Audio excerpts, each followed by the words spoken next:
the Disaster Management Organization's account with some 350 million cedis, will be exploring the mechanisms needed to be deployed to ensure the funds reach affected victims and not middlemen.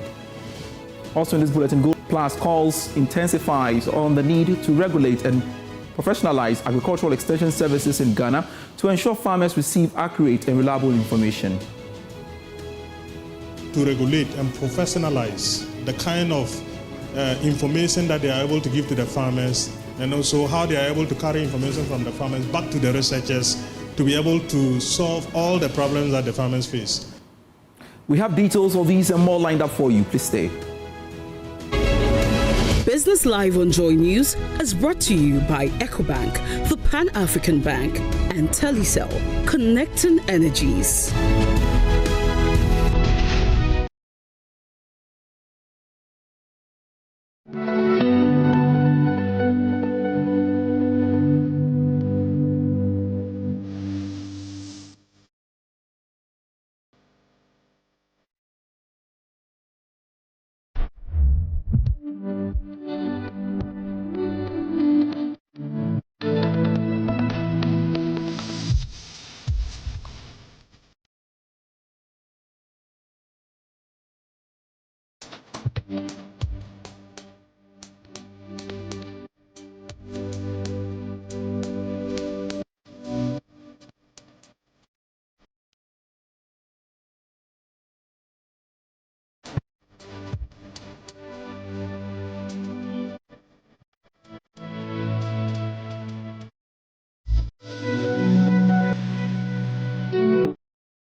Thanks so much for your time. I am Pious, Kojo, Backah. Looking at our stories, gold, the commodity that has underpinned Ghana's economic recovery in recent years, is losing momentum on the international market. The precious metal is currently trading at about $4,056 an ounce, down more than 8% over the past month and nearly 30% below its record high of $5,595 an ounce reached in January.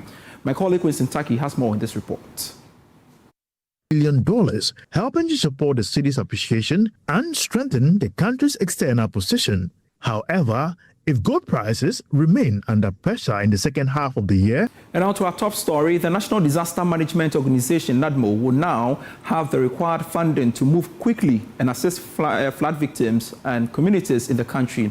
This was after the Finance Minister, Dr. Casiel Ato Forson, credited the account with some 350 million cedis. More on how the disbursement will be done in the following report.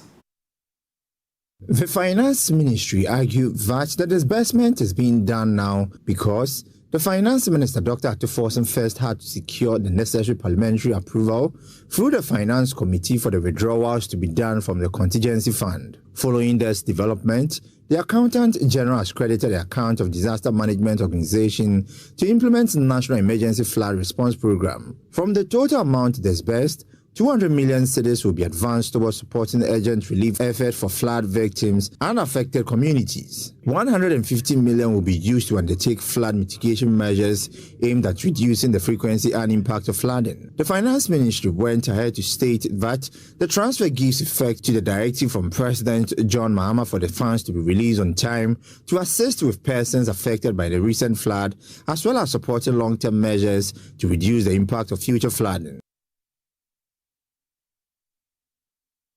All right, so let's bring in the thoughts of a finance person. Joe Jackson is the Chief Executive Officer of Delex Finance. He joins us via Zoom. Thank you very much, sir, for making time here on Business Live. And my question to you is, how significant will the 350 million cedis be to the affected victims of the floods? Well, first of all, you want to say thank you to the President. You want to say thank you to the Honorable Minister of Finance and to Parliament for allowing this transaction to take place and NADMO to receive the funds. It will be significant. Listen, these are some of the worst floods we've ever experienced in the Greater Accra and other regions. And so it does make sense that this 350 million is not a small amount. It is a good start. But guess what? I'm not that excited. Why? And I'm not excited because the key, in spite of the relief it will bring, is for us to ask, are we going to spend 350 million every year? Are we going to spend 350 million next year and the following year and the following year? Are we going to spend 350 million every time there's a flood? You see, the key thing that should get us excited is that this flood, which is a toxic mix of man-made events, indiscipline, and extreme partisanship of our political system, should be addressed. It's man-made because we throw rubbish into our waterways. It's man-made because we are indisciplined and we build where we shouldn't build, legal or illegal. And that toxic mix is added to the extreme partisanship that says that even if your building is illegal, I won't take it down because the other side of the divide will come and say, if I win, I will let you be. We have to stop this. And what will excite me is if I see a bipartisan effort supporting the current government in saying that we'll pull down the buildings that are badly illegally constructed, a community effort that will say we will together make sure that we don't, our fellow citizens don't put rubbish in the waterways, then we'll get excited. All right. Otherwise, this 350 million, it won't make a dent because it will happen again. And I appreciate that. But really, what mechanisms must we deploy to ensure that the 350 million cedis actually reaches affected traders and not middlemen? Now, you see, the key thing is that the money has gone to NADMO. So we are now in NADMO's terrain. It didn't come to another body. NADMO has already got processes that register disaster victims, that record where they are and has a process for sending them help. NADMO works, but I have another question. What about the disasters that were caused to businesses? Factories flooded, offices, documentation lost. NADMO doesn't address that. And so maybe we should also be asking, of course, the individuals are important. Lives were lost, and NADMO will help the most distressed individuals. But what about offices? What about factories? What are we doing to assist? And what are we doing to make sure that insurance, flood insurance, is taken by every single institution that is that matters, so that we can get back onto our feet if things go wrong? And what's maybe all right? Finish up for me, then I follow. The private sector also needs to step up and match the government in us giving our widows' mite to help other private sector companies who are in distress. All right, but what's the one thing or the one red flag you will be monitoring over the next 60 days to know if indeed the 350 cedis we are learning is being used well? Again, I will repeat, I'm not worried about the 350 million. NADMO processes will work, and they have worked in the past. You trust that?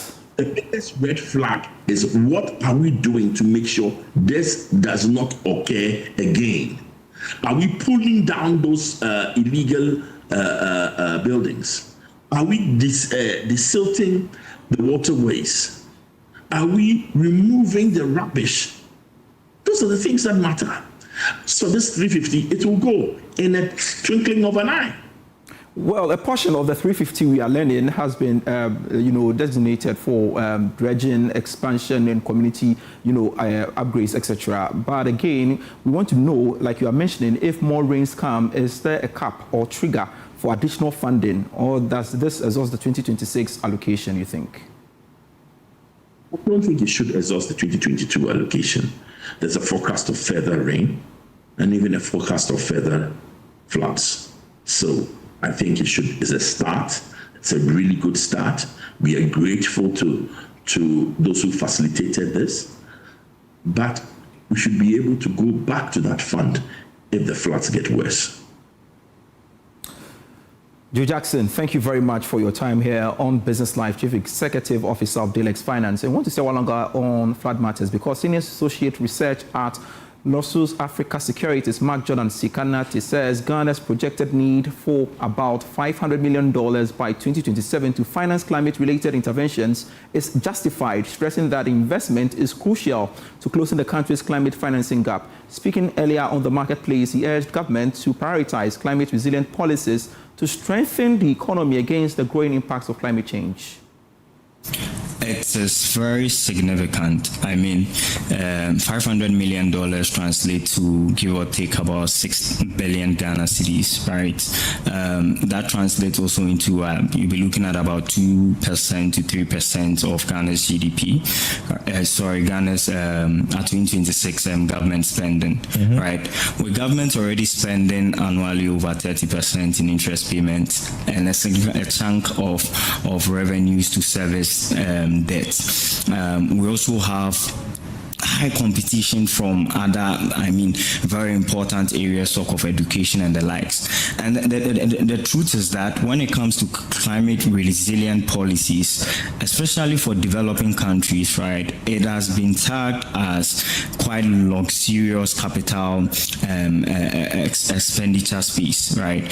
These factors automatically, in a way, crowds out spending into climate resilient programs and policies. That is why, you hear experts talk of that significant funding gap of over 500 million Ghana cedis, which, from where I sit, I think, it's a significant funding gap, but there's a solution to it, and that's the IMF resilience and then sustainability facility, which I believe that we can ascribe to. I think we could get up to the tune of about $1 billion in withdrawal rights, which translates to over 16 billion Ghana cedis.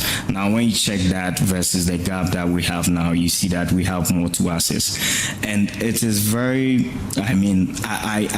I really support that one because over the period, it's been challenging for us as a country to really deploy some of these climate resilient policies and really watch them to fruition.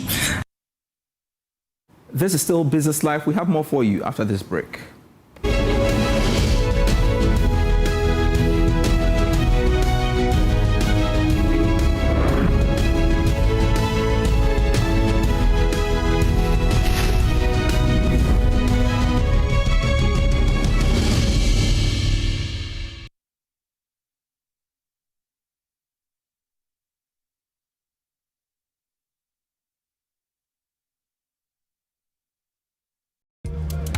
Mini Ojo from the connection man. Yo pebia meso too.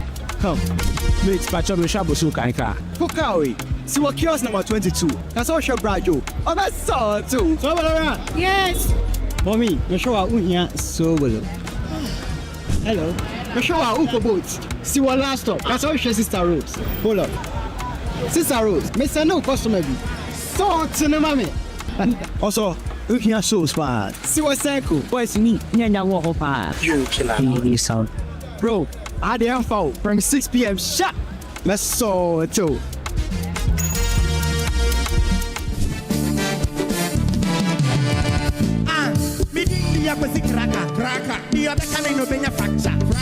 When we connect our energies, great things happen. Connect to a world of amazing and endless possibility with Telecel. Telecel, connecting lifestyle, connecting passions, connecting dreams. Telecel, connecting energies. Hello, Hello, my name is Pamela from Customer Service. Please revalidate your account by texting your Ghana card number to 0500,000 247. Hey, Abili, wabadim. Madam, give me the numbers behind your ATM card. I'm calling from the head office. An email was delivered across to our customers this morning. Confirm if this is your bank account. 100,100,100. Thanks for sending your bank card details. Send the OTP now to avoid cancellation. EcoBank will never call, email, send an SMS asking for your PIN, OTP, bank card, or Ghana card details. Don't get played. EcoBank, the Pan-African Bank. Hello, please, I'm calling from Customer Experience Center.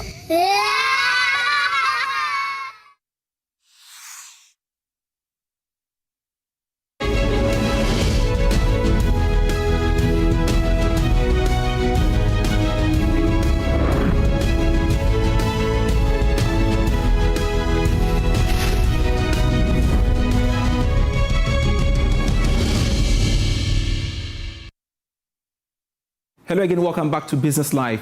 The director of the Institute for Interdisciplinary Research at the University for Development Studies, Professor Mamudu Mabanga, has underscored the need to regulate and professionalize agricultural extension services in Ghana to ensure farmers receive accurate and reliable information. Speaking with Joy Business, he revealed that the proposed Agricultural Extension Advisory Services Bill comes at a critical time when misinformation and disinformation are increasingly affecting the agricultural sector.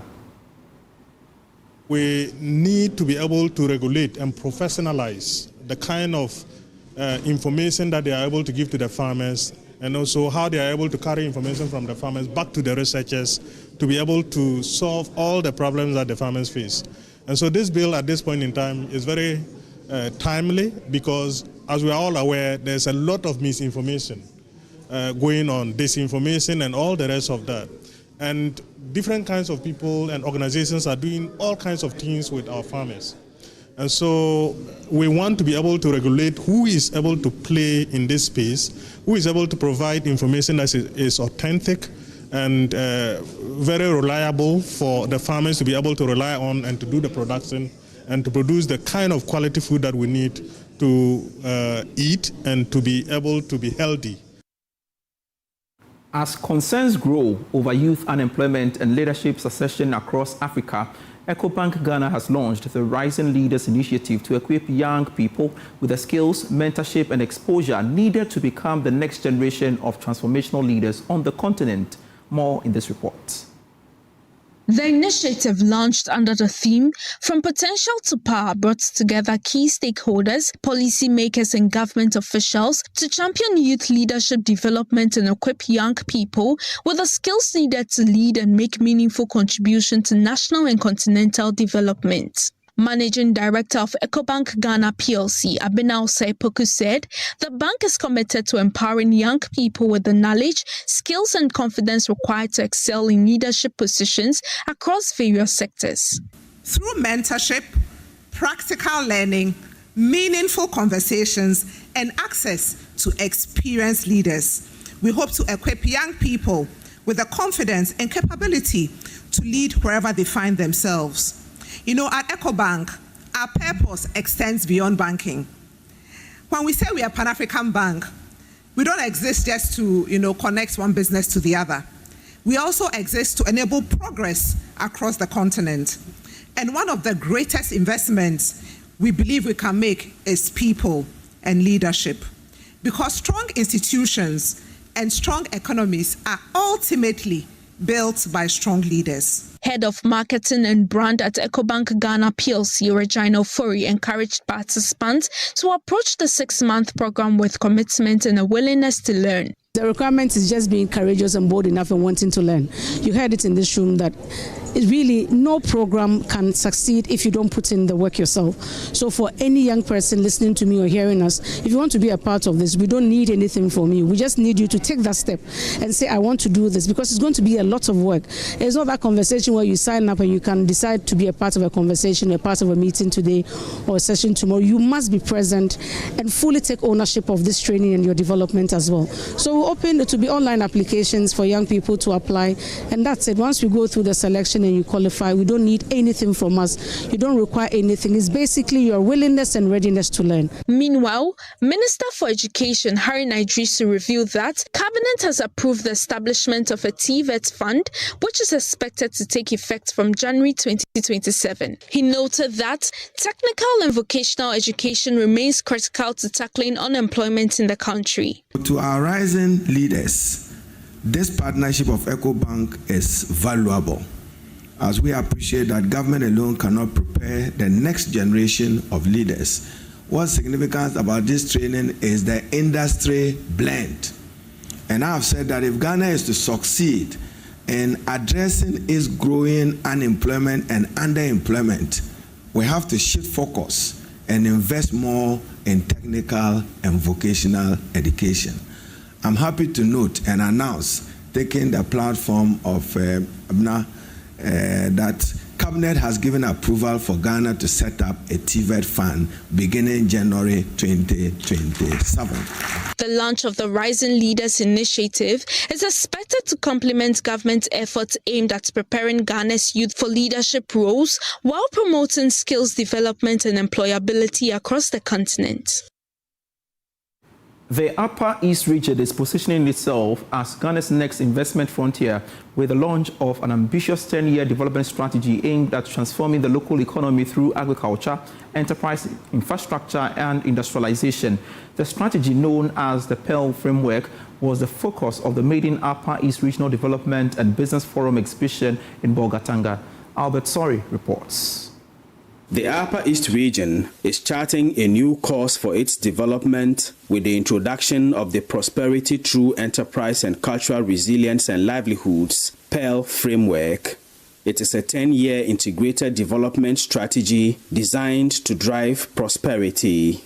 The Regional Development and Business Forum and exhibition brought together government officials, traditional authorities, investors, entrepreneurs and development partners to validate the framework and mobilize support for its implementation across the region's 15 districts. In his address, Upper East Regional Minister Donatus Akamukuri Atanga said the region is determined to move beyond the narratives of deprivation by showcasing its vast economic potential. Today, we extend a compelling development partners, financial institutions, businesses, entrepreneurs, and innovators to join us in unlocking the immense opportunities that exist across agriculture, renewable energy, manufacturing, tourism, housing, logistics, technology, and cross-border trade. He described the Pearl Framework as a roadmap that will guide strategic investments, create jobs, improve livelihoods, and build a resilient, competitive regional economy. Among the flagship investments that will be examined are measures to consolidate peace and promote sustainable development in the region. That is the completion of the Tamale irrigation dam, the full rehabilitation and optimal utilization of the Todo and Fia irrigation schemes, the revamping of the Kwaru tomato factory and the Bolgatanga meat processing factory, and the transformation of the Fombisi rice valley into a major commercial, agricultural, and agro-industrial hub. Representing President John Dramani Mahama, Presidential Advisor on the 24-hour Economy and Accelerated Export Development, Dr. Augustus Gozi-Tano, said the Pearl Framework is unique because it was conceived by the people of the Upper East region to address their own development priorities. He also noted that while the region's growing mining industry presents significant opportunities, Government is focused on ensuring the mineral wealth drives industrialization. The government recognizes the strategic importance of the Backah Airport and is committed to mobilizing the resources and partnerships required to commence its construction. Pearl represents the structural reconnection of that productive history to modern Ghanaian economy on terms the region itself has set. The emergence of large-scale mining operations such as Cardinal Mandini mine has further strengthened the region's strategic weight within Ghana's economic landscape. The Ghana deposits in Binduri, Gilson North, and Talensi offer opportunities for quarrying, construction materials, and high-value ornamental stores. The manganese deposits in Dusi and Nangodi add to the region's mineral potential and its industrial linkages. The development of these resources must go beyond extraction. The objective is to build industries around them, promote local processing, create decent jobs, and ensure that the mineral revenues translate into sustainable prosperity for the region's people. Entrepreneurs attending the forum welcomed the initiative, saying it offered a valuable platform to showcase the region's business and investment opportunities to the world. And getting this pearl coming into place, it gives the opportunity that yes, when frameworks are put together, then it gives the opportunity that all processors or producers are able to trade without having the challenge, because Ghana Commodity Exchange can now expand their operations. Really, the program is really a nice program because it is letting the world see what we do. We have the best shea butter you can get from the region. Like the Batakali you can see on the other side. So we thank them so much for organizing this program to showcase what we do to the world. Reporting for Joy News, Albert Sori, Bolgatanga. Thanks so much for being part of Business Live for today. I am Pious Kojo Backah. But for more stories, do log on to myjoyonline.com/business. Always a delight serving you. Business Live on Joy News was brought to you by EcoBank, the Pan-African Bank, and Telecel, connecting energies.